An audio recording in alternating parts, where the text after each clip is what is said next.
ఢిల్లీలోని రామ్లీలా మైదానంలో ఓట్ చోరీ గద్దీచోడ్ మహాధర్నాలో కాంగ్రెస్ ముఖ్య నేతలు, కాంగ్రెస్ పాలిత రాష్ట్రాల ముఖ్యమంత్రులు పాల్గొన్నారు. ఈ సందర్భంగా లోక్సభ ప్రతిపక్ష నేత రాహుల్ గాంధీ ప్రధాని మోదీ, అమిత్ షా ఓట్ చోరీకి పాల్పడుతున్నారని ఆరోపించారు.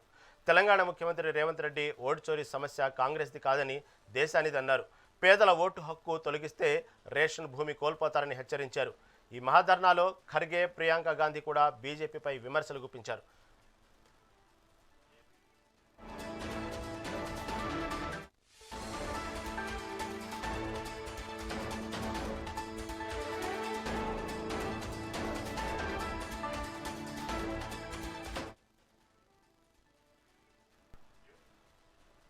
ఢిల్లీలోని రామ్లీలా మైదానంలో ఓటు చోరీ గద్దీచోడ్ మహాధర్నాలో కాంగ్రెస్ ముఖ్య నేతలు, కాంగ్రెస్ పాలిత రాష్ట్రాల ముఖ్యమంత్రులు పాల్గొన్నారు. దీని గురించి మరింత సమాచారం, మరింత విశ్లేషణ ప్రముఖ విశ్లేషకులు బండారు రామ్మోహన్ రావు గారు మరింత విశ్లేషణ ఇస్తారు. నమస్తే రామ్మోహన్ రావు గారు. నమస్తే. ఏదైతే నిన్న జరిగినటువంటి ఢిల్లీలోని రామ్లీలా మైదానంలో అంటే ఓటు చోరీ గద్దీచోడ్ మహాధర్నా జరిగింది. వాస్తవంగా మొదటి నుంచి ఓటు చోరీ విషయంలో కాంగ్రెస్ నేత రాహుల్ గాంధీ అయితే మొదటి నుంచి దీని గురించి ఓటు చోరీ జరిగిందంటూ ఎన్నికల కమిషన్ అధికారులు కూడా దీంట్లో భాగస్వామ్యాలంటూ మొదటి నుంచి విమర్శిస్తున్నారు. కాకపోతే నిన్న జరిగినటువంటి విషయంలో ఇటు చూస్తే ఇటు రాహుల్ గాంధీతో పాటు ఇటు ఖర్గే, ఇటు ప్రియాంక గాంధీ కూడా బీజేపీ భారీ విమర్శలు గుప్పించారు. దీని గురించి మరింత విశ్లేషణ ఏంటి? రహీం గారు, మీకు మెగాని ప్రేక్షకులకు నమస్కారం. రాజకీయ పార్టీలు రెండు జాతీయ పార్టీలు అసత్యాలు, అర్ధసత్యాలు వడ్డిస్తున్నాయి ప్రజల మీద. ప్రజలను అయోమయంలో ఎంచుకునే అంటారు.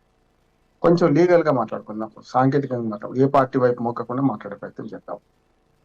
ఓటర్ లిస్ట్ మొట్టమొదటి తయారైంది 1950లో, 51లో ఎలక్షన్, 51, 52లో ఎలక్షన్ మొట్టమొదటిసారి జరిగింది. అప్పుడు కేవలం మొత్తం దేశమంతా 35 కోట్ల జనాభా, 17 కోట్ల 16 కోట్ల ఓట్లు ఉండేవి. అప్పుడు ఇంకా చాలా సంస్థలు విలీనం కాలే. అప్పటికి ఇంకా సిక్కిం లాంటి రాష్ట్రం కూడా మనకు విలీనం కాలే. అక్కడి నుంచి ఇప్పటిదాకా ప్రతి 2 ఏళ్లకు 3 ఏళ్లకు 60 ఏళ్లలో 13 సార్లు ఈ ఓటర్ మన సమగ్ర సర్వే అంటే రివిజన్ జరిగింది కదా. అటువంటి ఆ మొత్తం సమగ్ర రివిజన్ జరిగింది కాంగ్రెస్ హయాంలోనే. ఇప్పటిదాకా ప్రతిసారి చూస్తే కేవలం ఒక్కసారి మాత్రమే బీజేపీ హయాంలో జరిగింది. కొంచెం వాస్తవం తెలుసుకోవాలి మనం. 2002 నుంచి 4 వరకు వాజ్పేయి గారు అధికారంలో ఉన్నప్పుడు మాత్రమే 13వ సారి ఈ ఓటు రివిజన్ జరిగింది. అంతకుముందు 13 సార్లు జరిగింది. అవన్నీ కూడా కాంగ్రెస్ హయాంలో జరిగింది. అప్పుడు లేని చిక్కు ఇప్పుడు ఎందుకు వస్తుందని అడుగుతున్నాను. ఎందుకంటే ఇలా కాంగ్రెస్ పార్టీని విమర్శించడం కానీ వాళ్ళను సమర్థించడం కాదు. కానీ ఇప్పుడు 15వ సారి, ఇప్పుడు ఈసారి మళ్ళీ రివిజన్ జరుగుతుంది ఆఫ్టర్ 21 years. ఈ 21 ఏళ్లలో 10 ఏళ్ళు కాంగ్రెస్ పార్టీ అధికారంలో ఉంది, 10 ఏళ్ళేమో బీజేపీ, 11 ఏళ్ళు బీజేపీ అధికారంలో ఉంది. వాళ్ళు గెలిచారు, వీళ్ళు గెలిచారు కదా. చివరిసారిగా జరిగిన 2004 ఎన్నికల లిస్ట్ ప్రకారం ప్రతిసారి సమ్మరీ రివిజన్ జరుగుతుంది. అసలు యాక్చువల్ గా ఈ ఓటు గురించి పెద్ద నాయకులు ఏం తెలుస్తలేదు అంటున్నారు రామ్ గారు. నేను తెలియకల్లోని వాళ్ళు తెలియదక్కోవాలట్లేను.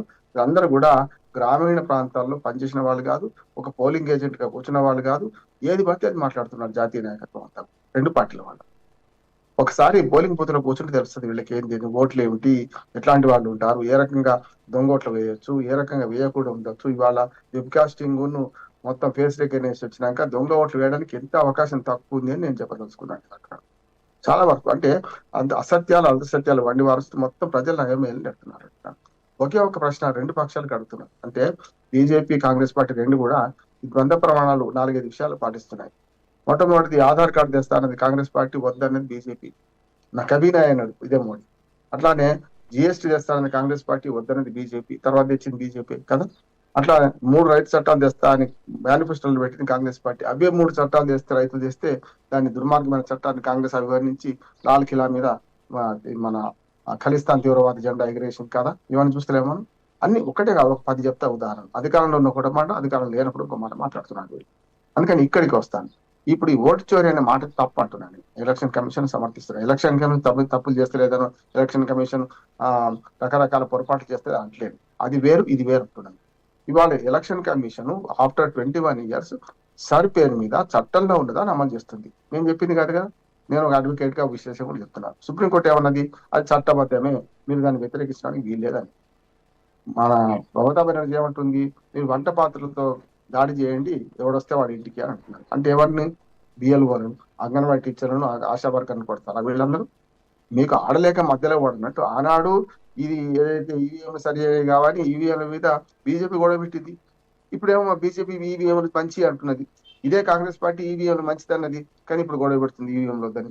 బ్యాలెట్ పేపర్ ద్వారా చాలా జరగాలంటుంది ఎలక్షన్. బ్యాలెట్ పేపర్లో జరిగిన మొన్న తిరువనంతపురం ఎన్నిక జరిగినాయి, కానీ బీజేపీ ఎందుకు గెలిచింది మరి? బ్యాలెట్ పేపర్ జరిగితే న్యాయంగా జరుగుతాయి అన్నారు కదా కాంగ్రెస్ పార్టీ అంటుంది కదా. మరి బీజేపీ మరి ఒక చోట మరి తిరువనంతపురం రాష్ట్ర రాజధాని అక్కడ గెలిచింది కదా మున్సిపాలిటీ మేయర్గా, ఎట్లా గెలిచినట్లు లెక్క? అంటే బ్యాలెట్ పేపర్ సరిగ్గా అంత అంటున్నారు కదా. అందుకని ఏమంటున్నానంటే బ్యాలెట్ పేపర్లు పోయి 25 ఏళ్ళు అయింది రహీం గారు. 25 ఏళ్ళ నుంచి పూర్తిగా ఈవీఎంలు నడుస్తున్నాయి. 2004లో కాంగ్రెస్ పార్టీ గెలిచింది కదా, 2009లో గెలిచింది కదా. మరి అప్పుడు ఈవీఎంలు తప్పు కదా?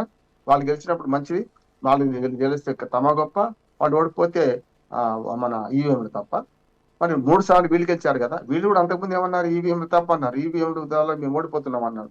అందుకని ఈ రెండు పార్టీలు ప్రజలను మోసం చేస్తున్నాయి. అది గ్రహిస్తే మనకు ఏదో ఒక వైపు పోకుండా ఉంటాం. ఇక్కడికి వస్తాను. నేను ధర్నా చేసింది, ధర్నాలో ఎంత అవాస్తవమైన విషయాలు మాట్లాడుతున్నారు రేవంత్ రెడ్డి మాట్లాడే మాట. ఒకవేళ ఓటర్ కార్డు పోతే రేషన్ కార్డు పోతాట. రేషన్ కార్డు ఎవరి ఆధీనంలో ఉంటుందండి? రేషన్ కార్డు పూర్తిగా రాష్ట్ర ప్రభుత్వం చేతిలో ఉంటుంది. ఓటర్ కార్డును చూసి రేషన్ కార్డు ఇవ్వరు, ఆధార్ కార్డును చూసి రేషన్ కార్డు ఇస్తారు. ఆధార్ కార్డు పోతుంది, ఓటర్ కార్డు పోతుంది, ఓటర్ కార్డు పోతే ఆధార్ కార్డు పోతాడు, ఆధార్ కార్డు పోతే రేషన్ కార్డు పోతాట. రేషన్ కార్డు తీసేసి ధైర్యం ఏమైనా చేస్తారు? ఇవాళ కొత్త ఇవ్వకపోతే చాలు, కొత్త ఇస్తున్నారు. ఇవాళ మొత్తం మీద దేశవ్యాప్తంగా కుటుంబాల కంటే రేషన్ కార్డులు ఎక్కువ ఉన్నాయి. ఈ దుర్మార్గ పాలిటిక్స్ కదా, వీళ్ళు కదా ఓటు బ్యాంక్ రాజకీయాలలో చేసింది కదా. ఒకరికి 2 రేషన్ కార్డులు లేకపోతే అస్సలు లేకపోవడం, ఈ రెండు చూస్తేనేమో. అందుకని ఆ అవాకులు చెవాకులు వెళ్తున్నారు. ఇంకోటి, రామాయణ మహాభారతాల ఉదాహరణలు తీసుకునేటప్పుడు కూడా కొంచెం జాగ్రత్తగా ఉండాలి. ప్రియాంక గాంధీ ఏమంటున్నది? రామాయణంలో దేశకంఠుడు లాగా వీళ్ళు 10 ఉన్నాయి అంటుంది. దాని ఉదాహరణ ఎందుకు ఇక్కడ? రెండోది, అంటే చెప్పాను, పురాణాల ఉదాహరణ తీసుకునేటప్పుడు కొంత మనోభావం దెబ్బతింటే ఎవరు ఎందుకు అవసరం లేని ముచ్చట మాట్లాడాలి ఒకటి. రెండోది, ఆనాడు గాంధీ అంబేద్కర్ లాగా వీళ్ళిద్దరు చేస్తున్నారు రేవంత్ రెడ్డి గారు అంటున్నారు. అయ్యా, గాంధీని ఎన్నడూ అంబేద్కర్ సమర్థించలే. పూనా ప్యాక్ట్ ఒప్పందం వచ్చేదాకా చరిత్ర తెలుసుకోవాలి వీళ్ళందరూ కూడా. పూనా ప్యాక్ట్ ఒప్పందాన్ని పూర్తిగా వ్యతిరేకించండి మన అంబేద్కర్ గారు. గాంధీని ఏనాడు సమర్థించలే. గాంధీ చేయగానే గాంధీ కుట్రకు బలైండు. వాళ్ళు ఇద్దరు కలిసినట ఆనాడు రాజ్యాంగం రక్షించినట. ఇప్పుడేమో ఈ రాజ్యాంగాన్ని ఇప్పుడు వీళ్ళిద్దరు, ఒకరు గాంధీ అట, ఒకరు అంబేద్కర్ అట. ఖర్గే గారు అంబేద్కర్ అట, ఆయన గాంధీ అట. పోలికలు కూడా మొత్తానికి ఉండాలి కదా. అటువంటి మహానుభావులు పోలిక తీసుకోవద్దు ఇటువంటి నాయకులు కంటే. వీళ్ళు మంచోళ్ళు కాదు, చెడ్డోళ్ళు అంటలేదు నేను. అందుకని ఇక్కడ ఓటు చోరీ అనే మాట తప్పు, గద్దీ చోడు అనే మాట ఎంతకంటే తప్పు. ప్రజల అభిప్రాయాన్ని మనకు తిరస్కరించినట్టే లెక్క. ఒక్కసారి చూద్దాం. 2014లో బీజేపీ 293 సీట్లు గెలుచుకున్నాయి. తర్వాత చూసుకుంటే 2019కి వచ్చేవరకల్లా 303 సీట్లు ఒక బీజేపీ. మిత్రపక్షాలతో కలిస్తే 353 అయింది. మరి 44 సీట్లున్న కాంగ్రెస్ 2014లో 2019కి వచ్చేవరకు 52 గెలుచుకుంది కదా. మరి మొన్న 2023కి వచ్చేవరకల్లా ఇదే ఈమెల మీద కదా 99 సీట్లు గెలుచుకుంది కదా. వాళ్ళు పెరుగుతున్నారా తగ్గిందా? ప్రజాదరణ ఉంటే ఖచ్చితంగా ఈ పార్టీలు గెలుస్తాయి.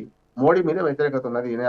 ఆనాడే అన్నాను, ఆ అబ్కా బార్ 400 అంటే సమస్య లేదు, 300 వస్తే ఎక్కువ పొమ్మన్న. అన్ని కలిస్తే జరిగింది కదా. 300 కూడా రాలేదు. ఏమంటున్నానంటే, మరి ఒకవేళ ఈవీఎంలు మోసం చేసి ఉంటే మరి బీజేపీ 240కి ఎందుకు దిగజారిపోతుంది?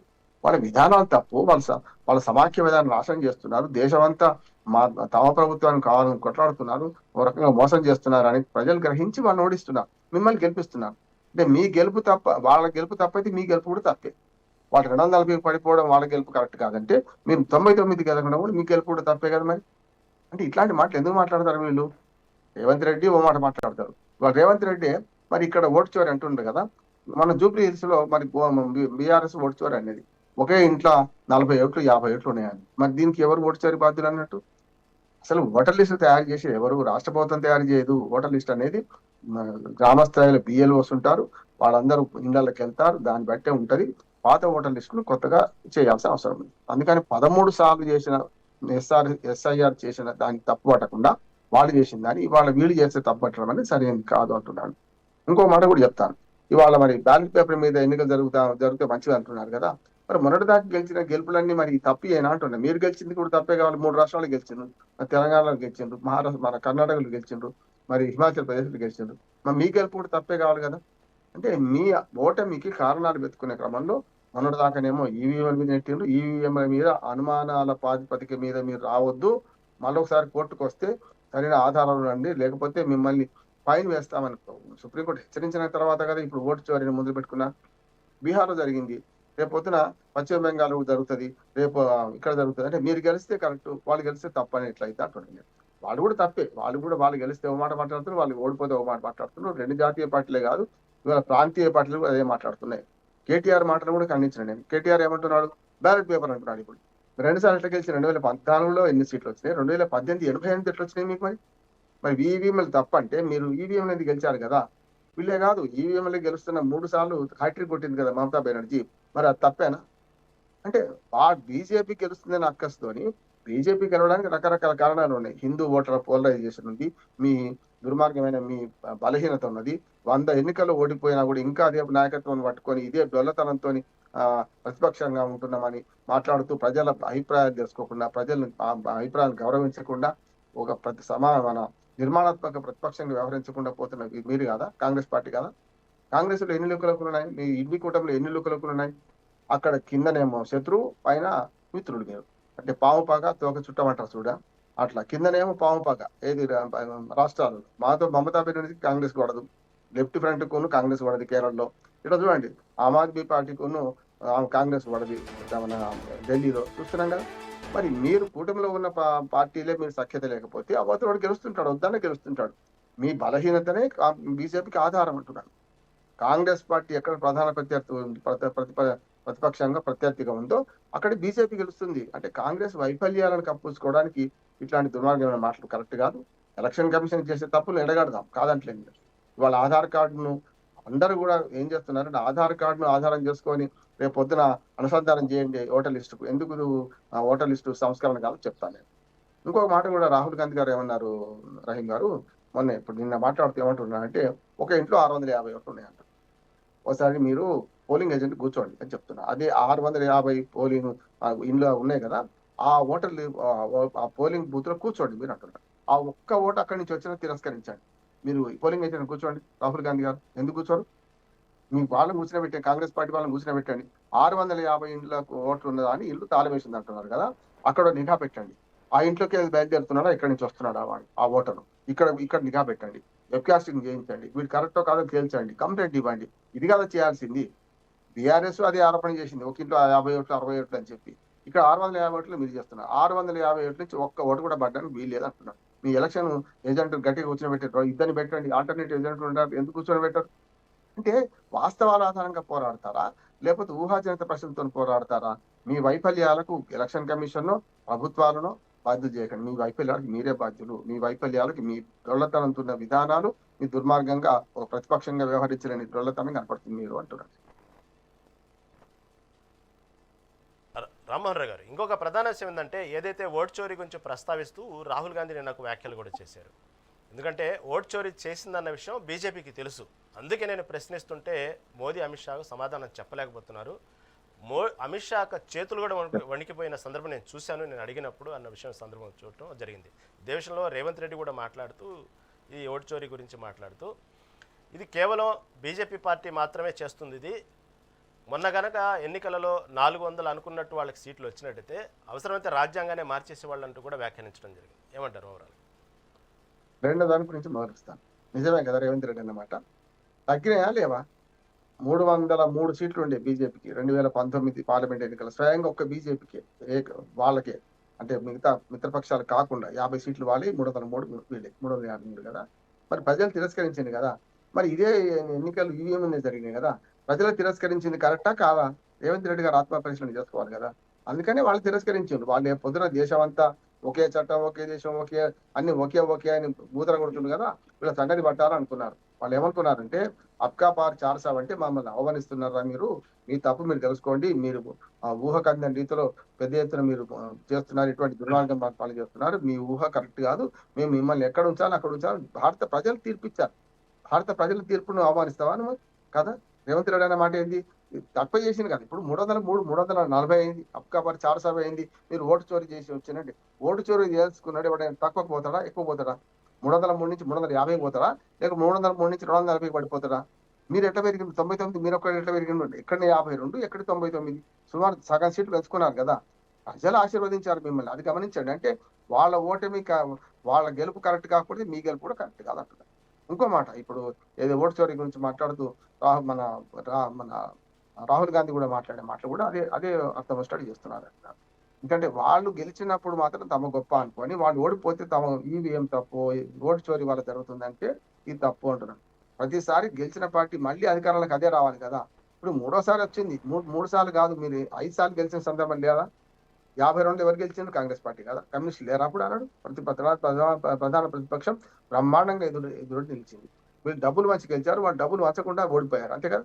నేను ఒక మాట చెప్తాను రహీం గారు, 52 ఎన్నికల్లో మా నాన్న చెప్పేది, నేను అప్పుడు పుట్టాలి, 58లో పుట్టాను నేను, కానీ మా నాన్న చెప్పేది ఏమనంటే, అప్పుడంట కాంగ్రెస్ పార్టీ గుర్తు ఇది కాదు, అప్పుడు కాడేట్ల గుర్తు, ఆ తర్వాత ఆవుదూడ వచ్చింది, ఆవుదూడ తర్వాత ఇప్పుడు చేయి గుర్తు వచ్చింది. 1951లో 52లో జరిగిన ఎన్నికల్లో, మన ఉమ్మడి హైదరాబాద్ స్టేట్ లో జరిగిన ఎన్నికల్లో పీడీఎఫ్ అనే పార్టీ పోటీ చేసింది, ప్రోగ్రెసివ్ డెమోక్రటిక్ ఫ్రంట్, అంటే కమ్యూనిస్ట్ పార్టీ నిషేధం చేసింది. అప్పుడంట కాంగ్రెస్ వాళ్ళు అణిచిమతి పెట్టింది ఇవన్నీ దుర్మార్గాలు. కాంగ్రెస్ వాళ్ళు ఆనాడు వాళ్ళకు గుర్తు కాడేళ్ల గుర్తు, పీడీఎఫ్ ఏమో చేతి గుర్తు, ఇప్పుడున్న కాంగ్రెస్ పార్టీ గుర్తు. అరే మీరు చెయ్యి గుర్తు అంటే ఉప్పల మొలిసినట్టు మనకు ఇంటికి అరుష్టము, ఆ మొండి చేయికి ఓటు వేయదురా అని ప్రచారం చేసుకుంటూ కాంగ్రెస్ వాడట అప్పుడు అంగీలు దోతి బట్టలు పంచారట, దోతులు పంచారు. అంటే అప్పుడు దోతులు కట్టుకునే వాళ్ళు కదా. అప్పుడు కమ్యూనిస్టులకు ఏం దోచలేదట, లంచం ఇస్తున్నాడు, వీడు డబ్బులు ఇస్తున్నాడు, సారా పోస్తున్నాడు, మన దోతులు పంచుతున్నాడు, ఏం చేయాలని చెప్పి అప్పుడు కమ్యూనిస్ట్ వాళ్ళు ఏం చేశారట అంటే, వాళ్ళు దోతులు పంచుతున్నారు, అంగి బట్ట అమ్ముకున్నారని ప్రచారం చేసినాడు. పీడీఎఫ్ చాలా సీట్లకి గెలిచింది అప్పుడు. అంటే మోసానికి మోసమే ప్రతీకారం కావాలి తప్ప ఇంకోటి ఏం లేదు. ఎందుకంటే ఆనాటి నుంచి కాంగ్రెస్ పార్టీ 52 గెలిచింది కదా, 57లో గెలిచింది కదా, 62లో గెలిచింది కదా, 68 67లో గెలిచింది కదా, 71లో గెలిచింది కదా. 5 సార్లు ఒకే కాంగ్రెస్ పార్టీ గెలిచింది కదా. 77 దాకా కాంగ్రెస్ ఇతర ప్రభుత్వమే రాలేదు కదా కేంద్రంలో. మరి అప్పుడు అన్ని సార్లు గెలిస్తే మీరు కూడా ఓటు చోటు చేసినట్టేనా? ఎన్నిసార్లు గెలిచిన అనే సమస్య కాదు, ఏం చేస్తున్నాం అనే సమస్య అంటున్నాడు. మీ చేతలు మంచిగా ఉంటే గెలిపిస్తారు, చేతలు బాగాలేకుండా ఆఫ్టర్ ఎమర్జెన్సీ మిమ్మల్ని కూడా చింటి దగ్గర కూర్చోబెట్టిండ్రు ప్రజలు, జనతా పార్టీ గెలిపించారు. ప్రజల తీర్పును అవమానించే, ప్రజల తీర్పును పూర్తిగా కాలరాచే విధానాలు ఇవన్నీ కూడా అప్పుడు బీజేపీ చేసినట్టున్నారు, ఇప్పుడు కాంగ్రెస్ చేస్తుంది. ఈ రెండు పార్టీలు అసత్యాలు అర్ధసత్యాలు చెప్తూ ప్రజలు మోసం చేస్తున్నాయి. నేను ఒక నిరూపణ అడుగుతున్నాను. చనిపోయిన వాళ్ళ ఓట్లు, ఊళ్ళో లేని వాళ్ళ ఓట్లు, 4-5 చోట్ల ఉన్న వాళ్ళ ఓట్లు, అట్లాగే మనకు ఏది రోహింగ్యాల ఓట్లు, లేకపోతే ఇతర దేశాల నుంచి వచ్చి అక్రమ వలసలు వచ్చిన ఓట్లు ఉండా అన్న తీసేయాలి. ఈ ఒక్క ప్రశ్నకు సమాధానం చెప్తే రాజకీయ పార్టీ ఏది కరెక్ట్ అంటే అది మాట్లాడతారు. అది మాత్రం చెప్పరు. అది విడిచిపెట్టి ఇది ఓటు చోరీ అంటారు. మమతా బెనర్జీ గారు చేస్తున్న పని ఏంది? కొట్టండి అంటే ఏమన్నట్టు, అంటే ఓటర్ లిస్ట్ ఇట్లాగే ఉండానా? ఇదే రకంగా 20 ఏళ్ల తర్వాత కూడా ఇట్లా ఉండానా? ఎప్పుడు కూడా రహీం గారు, నీళ్లు ఆగిపోతే మురికి మురికి మురికి కాలువగా మారిపోతాయి, నీళ్లు సెలయర్గా మారిపోయి పారితే సెలయర్ అవుతుంది. ఓటర్ లిస్టు శాశ్వతం కాదు, ఓటర్ లిస్టులో మార్పులు ఉండాలి, చేర్పులు ఉండాలి, చచ్చిపోయిన వాళ్ళు ఓట్లు తీసేయాలి, ఇవన్నీ చేయాలి. మేము పంచాయతీ ఎన్నికల్లో మేము ఓటర్ లిస్టు కూడా పరిశీలించుకుంటూ తిరుగుతుంటే మాకు అర్థమైంది ఏంటంటే, ఒక 100 ఓటర్లు ఉన్న చోట్ల 6-7 చనిపోయిన వాళ్ళు ఇంకా ఓట్లు ఉన్నాయి ఇప్పటికి కూడా. ఈ 6-7 చనిపోయిన వాళ్ళు అంటే ఓట్లే తీస్తలేరు అంటున్నారు. ఎందుకు చేయాలంటే వెబ్ కాస్టింగ్, అట్లానే మేము సమస్యాత్మక ప్రాంతాల్లో వెబ్ కాస్టింగ్ చేస్తున్నాం. అట్లాగే మనకు ఫేస్ రికగ్నిషన్ వచ్చింది, ఆర్టిఫిషియల్ ఇంటెలిజెన్స్ ద్వారా మీరు మన పేజ్ను ఒక మాట చెప్తారు సార్, మన పేజ్ మన చిన్నప్పుడు మన చిన్న పిల్లవాడు ఉన్నాడు, మన కొడుకు ఉన్నాడు, వాడు పెద్దగా అయినాక ఎట్లా ఉంటాడు, వాడి ముఖ కవలికలు అంటే ఆర్టిఫిషియల్ ఇంటెలిజెన్స్ ఒక 2 నిమిషాల్లో మీకు ఫోటో ఇస్తుంది కదా, 2 నిమిషాలు కూడా పడతలేదు. అటువంటి అప్పుడు మీ ఆధార్ కార్డు మీద కానీ లేకపోతే మీ ఓటర్ లిస్ట్ ఉన్న ఫోటో తీసుకపోతే ఈ ఫోటో 10 ఏళ్ళది కావచ్చు, 10 ఏళ్ళ కిందది కావచ్చు, ఇప్పుడు ఆయన ఎట్లా ఉంటాడో ఆమె ఎట్లా ఉంటుందో చెప్తుంది కదా. ఎందుకు ఉపయోగించుకోవద్దు మనం? అంటే అడ్వాన్స్ టెక్నాలజీ ఉపయోగించుకొని ఇటువంటి దుర్మార్గమైన చేష్టలను నిరోధిస్తామా, లేకపోతే చేద్దామా? కలర్ ఫోటోలు వచ్చినాయి కదా ఇప్పుడైతే ఓటర్ లిస్టులలో, మరి దాన్ని ఎందుకు ఉపయోగించుకోవచ్చు? కానీ కొంచెం నా ఉద్దేశం ఏంటంటే, ప్రతిపక్షం కూడా అతి చేస్తున్నది, ఓటు చోరీ పేరు మీద తమకు తమే హననం చేసుకుంటున్నారు అంటున్నారు. పార్టీ ఎట్లా బీజేపీ పార్టీ సంస్థ మన సమాఖ్య స్ఫూర్తిని దెబ్బతీస్తుంది, ఇవాళ రకరకాల దుర్మార్గాలు చేస్తుంది, ఆపరేషన్ కగారు మీద చేస్తున్నది, ఆ విధానం నేను మొత్తం నేను సమర్థిస్తలేను. ఈ ఒక్క విషయంలో సాంకేతికంగా ఉన్నదాన్ని నేను సమర్థిస్తున్నాను అంటున్నాను.